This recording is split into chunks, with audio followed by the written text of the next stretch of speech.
Hello, everybody, and welcome to the Backbone Podcast, where common sense still makes sense in a world that is sick and getting sicker. And as you can see from the banner and from probably the news that you received this morning, the alleged assassin of these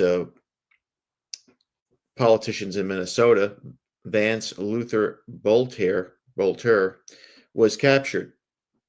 And there he is. There's a photo of his, courtesy of the New York Post for informational purposes. And it looks like this guy was one sick wacko, a guy that went off the deep end. We don't know. We don't know what set this guy off. Many people believe that this Democrat leader, House Democrat leader Melissa Hortman, voted against a Democrat bill and supported the Republicans for cutting uh, benefits for illegals, and that is what might have tipped this guy over. Now, what we know so far is basically that he's going to be charged with killing this Melissa Hortman and her husband, and wounding State Senator John Hoffman and his wife. The governor of the state of Minnesota, and how this guy ever made it past dog catcher, I'll never know, but Tim Walz called this case a complex and dangerous, called the manhunt, I should say, a complex and dangerous manhunt that spanned nearly 2 full days. Apparently, he was caught on somebody's security camera in the woods somewhere, or some sort of like animal, one of these cameras you put on a tree or something. And the police were tipped off, and that's how he was cornered and found.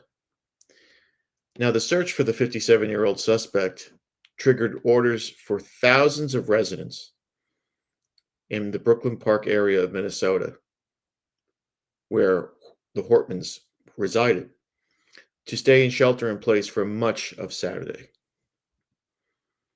So this guy didn't just do the heinous crime of killing and wounding people.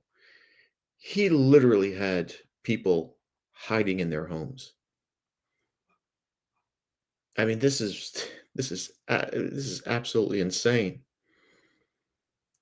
He made his first court appearance earlier today, Monday afternoon, and Brooklyn Park Police Chief Mark Bruley called the search for Boelter the largest manhunt in state history. They had agency after agency on this guy for almost 2 days,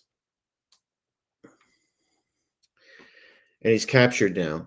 And the news media is in a frenzy over this, and they are releasing every little thing about this guy that you can imagine. And supposedly he had a roommate, and the roommate was questioned. He had a wife. The wife was in a car somewhere, driving with the kids. Dollars to donuts, this guy is leading a double life as a homosexual. I can almost guarantee it. I mean, why, how does a married man have a roommate? That's the question I have. I mean, listen, I was married. I didn't like living with my wife either, but for God's sakes, what is going through these people's minds?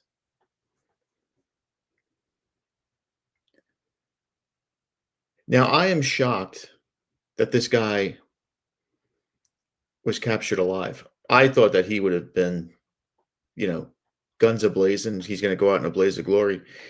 The authorities that arrested him claim that he was armed at the time of his arrest. So I don't know. Maybe he just didn't. Maybe he just wasn't up to it anymore. Maybe he. Sometimes these guys, the way they think, they did something. They think they're heroes. They think they did something good, and maybe he wants his voice to be heard in court, and he's got things to say. I don't know. It should be interesting, but I will tell you this: in the less than 24 hours that this guy has been captured, I know more about him than I do the kid that tried to kill Donald Trump in the, 10 months that happened. I hate to say this, but a House Democrat leader and it's a life, and we don't want to minimize uh, somebody's life here. But the importance of a presidential candidate who was nearly assassinated on live television, we should know everything about that assassin, where he was from, what his beliefs were, the whole rigmarole. The media did not provide Zippo on that. This guy, we're finding everything out about him, and we're going to find out more. And I can almost guarantee you that if he was gay or homosexual, well, it's the same thing, I guess. If he was gay, we won't find that out because, of course, they'll say, "Well, you'll blame this on gays and stuff like." No, it's the man was leading a double life. He was probably mentally ill, and that's why he went after this woman here, because he had a manifesto written out. He had this no king thing written out. Okay, they're trying to make this guy out to be more of a right wing nut, but all of the stuff that was found in his car suggest otherwise. This guy was no fan of Donald Trump. And at one point in time, he was an appointee of this guy Waltz for this, employment enforcement division.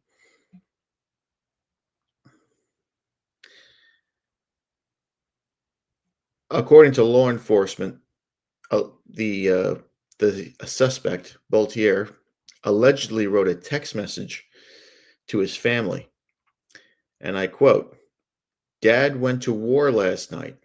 I don't want to say more because I don't want to implicate anybody." Now you got to, do these guys? This was planned. It takes time to plan these things.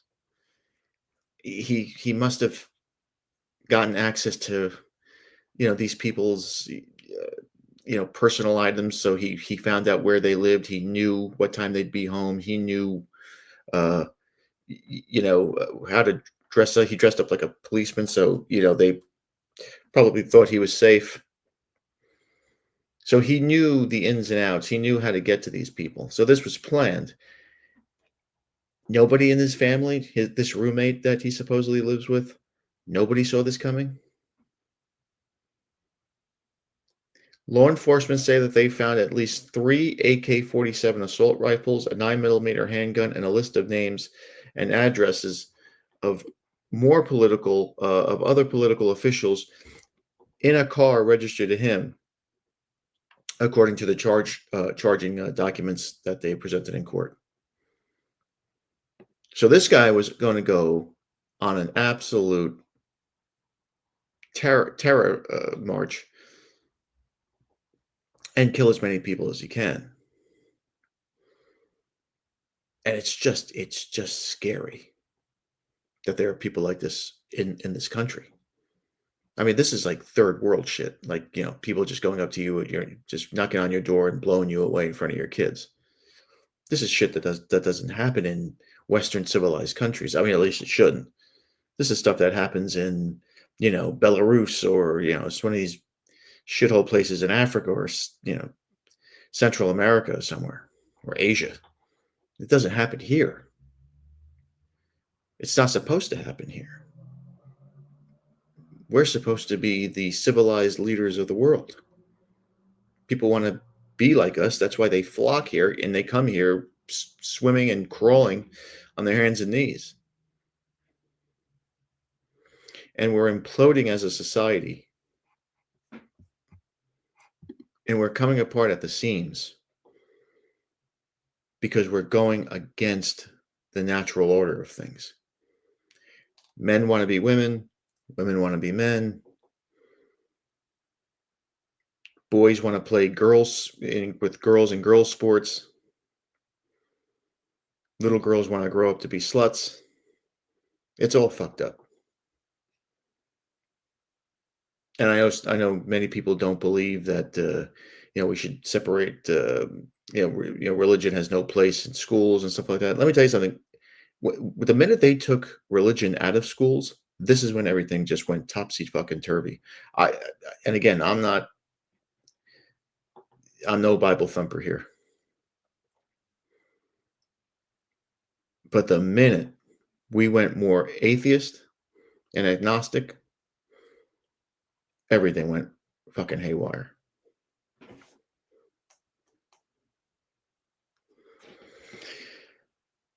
Now, according to law enforcement, the target list allegedly included names of other Democrat lawmakers and prominent individuals who support abortion rights in the state. Police say that he posed as a law enforcement to target both lawmakers in their homes.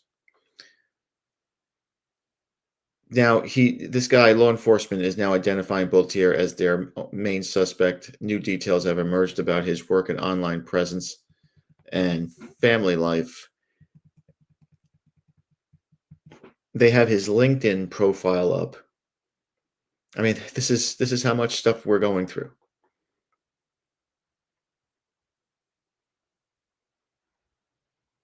That he lists him. So again, his LinkedIn, and I try to look it up, but it wasn't up there. A profile appears to be Boltier's lists him as a CEO of Red Lion Group located in the Democratic Republic of Congo. Oh God. Boltier's old friend told the Minnesota Star Tribune that was something Boltier was trying to start, maybe because nothing was materializing here, so he couldn't find work here. He was failing here. He was probably, he probably pissed off so many people that nobody believed him anymore. Adding that it was not a reality or a real company. So this guy was mentally ill. He said his friend was under financial strain for quitting his job for business ventures in the DRC, Democratic Republic of Congo. And in a video Boltier shared online, cited in multiple reports, he said that he worked 6 days a week for 2 funeral service companies. He said he had sometimes helped to remove bodies from crime scenes, a role in which he worked with police officers. In that video, he said that he had a wife and 5 kids and decades of experience in the food industry. So this guy must have been an absolute. You could tell here he's delusional, because I guess none of this stuff must be true.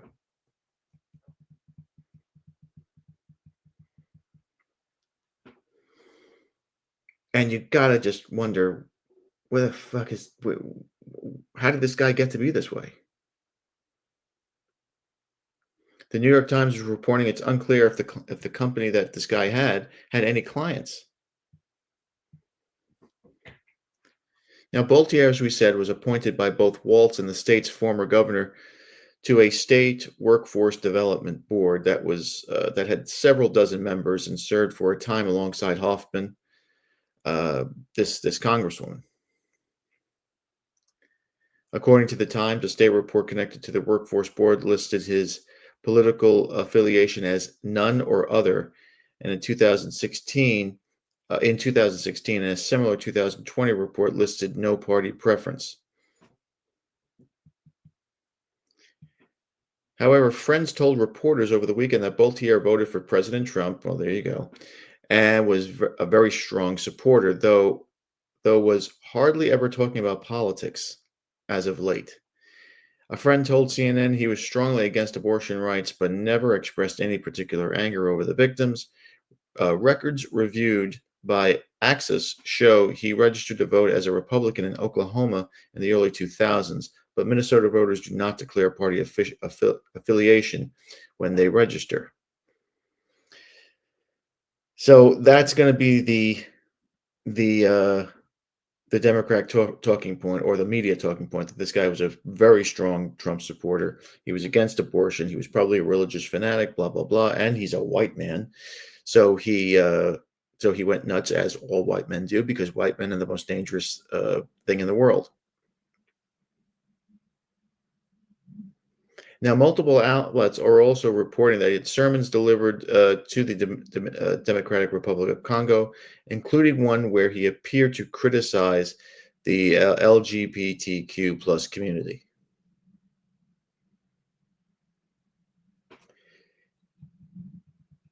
In this sermon, he's quoted as saying, "There's people, especially in America, that don't know what sex they are. They don't know their sexual orientation. They're confused. The enemy has gotten so far into their mind and their soul," end quote. Now, again, this is what the media is hoping for. They wanted more of an alt-right type narrative by this guy to show that well, that people who are conservative or claim to be conservative are insane. And then they'll try to come after your guns, and they'll try to come after, monitoring what you say on the internet or what you say on the phone to try to take more of your rights away.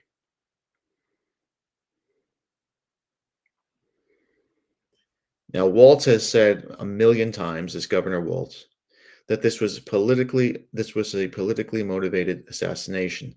How does he know that? I mean, the guy sounds insane to me. I mean, I'm not saying it wasn't, and it probably was, but why is this guy describing and declaring this on TV over and over and over again without any evidence? We haven't even heard this guy talk. We haven't heard this guy's defense yet.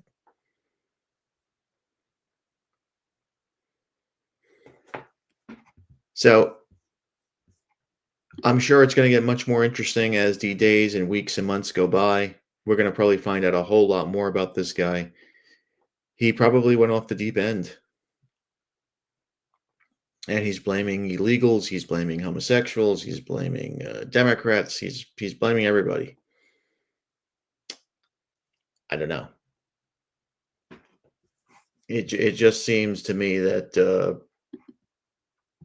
that he's a kook, and like most kooks, he went nuts. He's probably on drugs. The pictures of him with that mask on are just creepy as fuck. I mean, he's just completely outrageous. Okay, so we'll keep tabs on this because things are just out of control here with this stuff with Tehran and Israel and Iran, I should say, and Israel and Trump. And today, Trump is warning, as you can tell by the ticker on the bottom there. Trump is warning Iranians or people who live in citizens of Tehran that everyone should immediately evacuate as Trump bolts the G7 summit in Canada early because of this conflict. Trump has warned everyone to leave immediately. That's kind of, I mean, why would he say that if something big wasn't happening? Quote, Iran should have signed the deal. I told them to sign. What a shame. What a waste of human life. Simply stated in bold letter, he says this loud, Iran cannot have a nuclear weapon. I said it over and over again. Everyone should immediately evacuate Tehran. Trump posted on his social media site, Truth Social. Now, about an hour later, Caroline Levitt, his secretary, his press secretary, tweeted that the president would be departing the G7 summit in Canada early because of what's going on in the Middle East.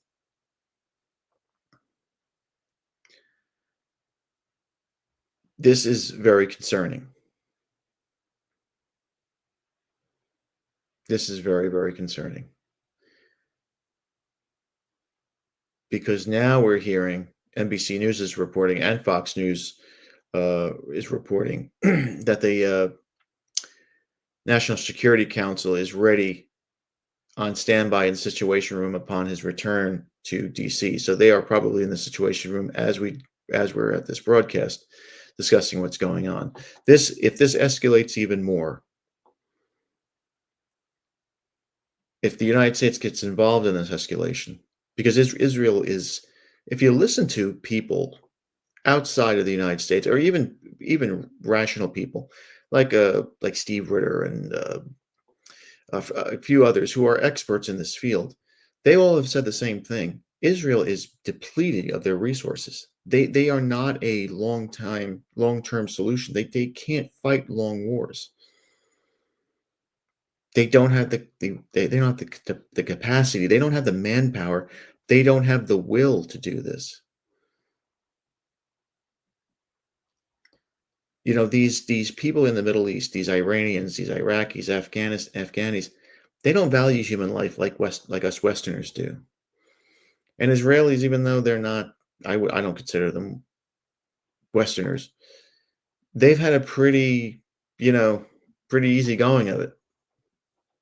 They're not used to the horrors of seeing people decapitated in the streets and all that shit. They're not used to that. They're almost like Americans, where the minute they start seeing coffins rolling around, they give up. They don't see war as being worth it. They see at the beginning when they first did this bombing, they were jubilant. Now that Iran has hit them back and is continuing to hit them back because this Iron Dome thing is all bullshit. That thing has more holes than Swiss cheese. We're starting to see destroyed buildings now, and the American media will never show it to you, but the world media is.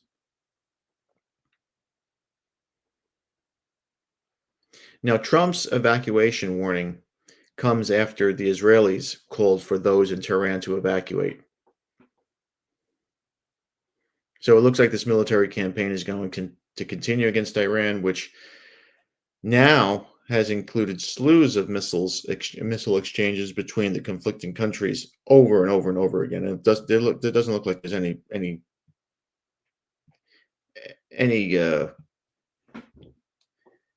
any stopping in sight.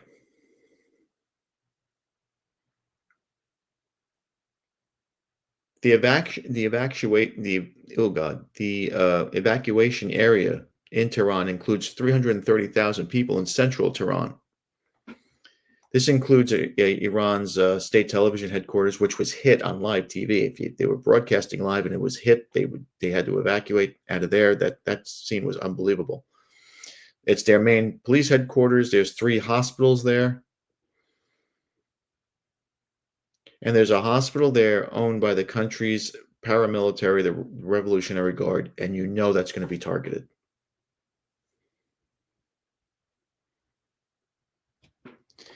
Now, the Iranians, to their credit, and it just seems like these people have lost their luster. This has been a big expose on them, on their capacity, their intelligence. Anybody who tells me that Israel has the best military, best this, best that, it's all bullshit now. We've seen it now. But Iranian authorities have dismissed Israel's call for evacuation as nothing more than, quote, psychological warfare, which is true. Netanyahu went on TV begging the Iranian people to overthrow their own government. That, to me, and to a lot of people I've read it, is a desperate call. You're asking these people to overthrow a government for what? And replace it with what?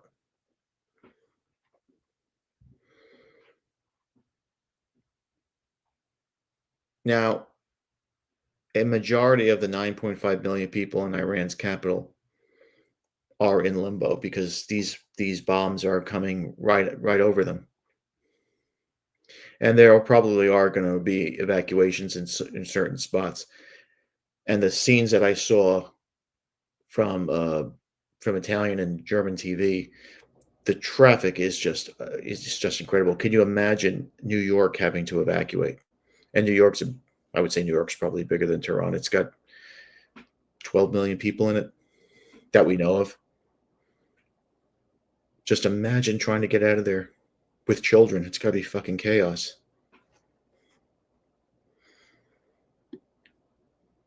And there looks like there's no end in sight. As of right now, this is Monday. This is the 4th day of the conflict.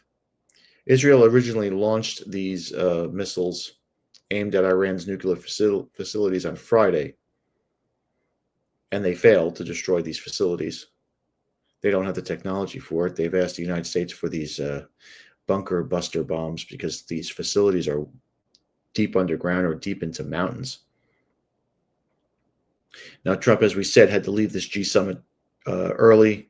It's being held in Canada. World leaders assured that the expanded conflict would be a high priority for discussion. Trump skirted a question on the potential of the U.S. involvement militarily. Quote, "I don't want to talk about that." You know, this guy he's really disappointing now. I mean, I know a lot of these MAGA, I know a lot of people that are big MAGAs. I know a lot of America people. They love this guy. I don't know. He didn't handle COVID right. And this is another this is something that I think he's kind of muddling the line here. Now, Trump told ABC News that it is possible, in quotes, the U.S. could get involved in the conflict. Quote, we're not involved in it. It's possible we could get involved in it, but we are not at this moment involved.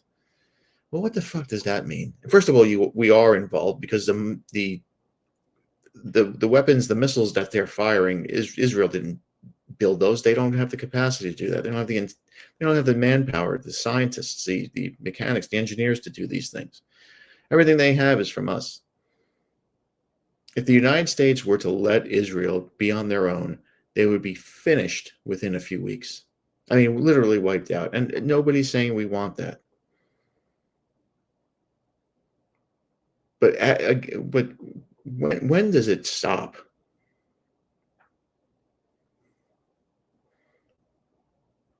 Now, Iran has said publicly, they've indicated that it would like to continue its nuclear talks with the U.S. and end the conflict in messages sent through Arab emissaries, according to the Wall Street Journal.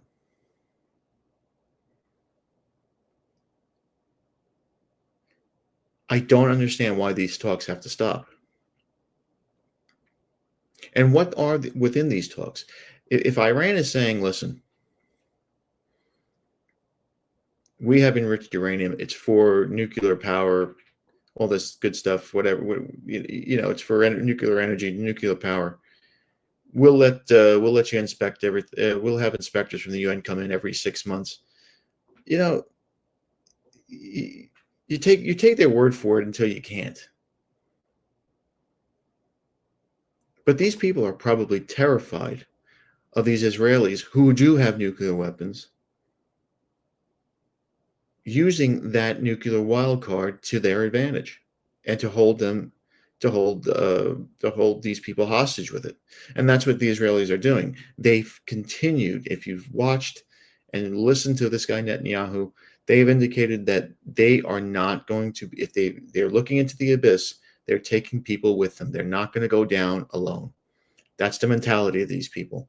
We've seen their mentality, how they've destroyed and have absolutely no care for human life when it comes to these people in Gaza. They have killed women and children without prejudice.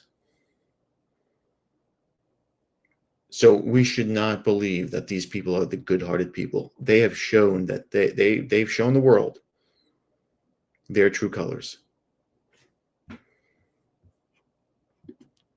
And we all need to recognize that.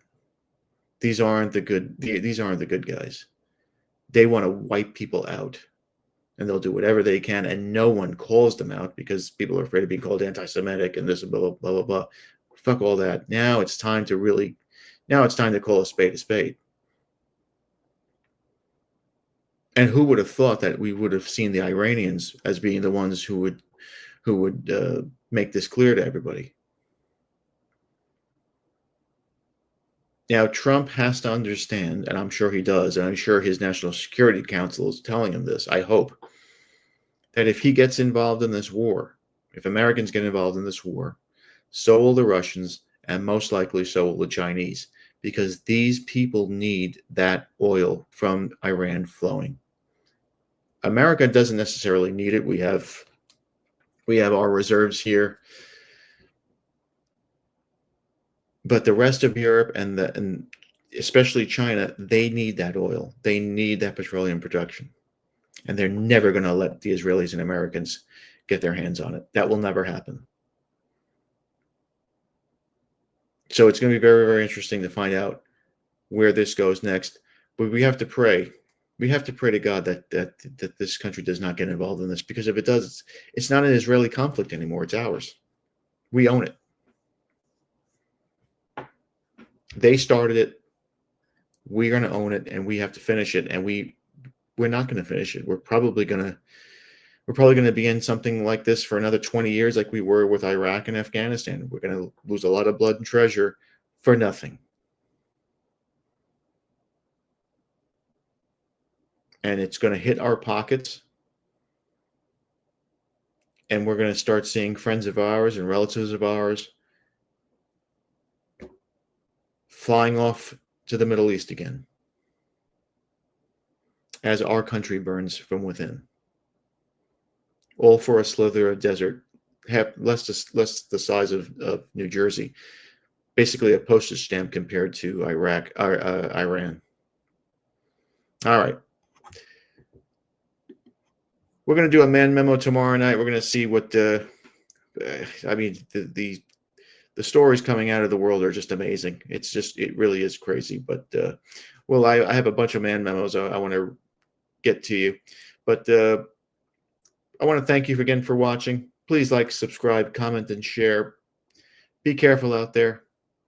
Satan is busy. He's always busy. Be a man.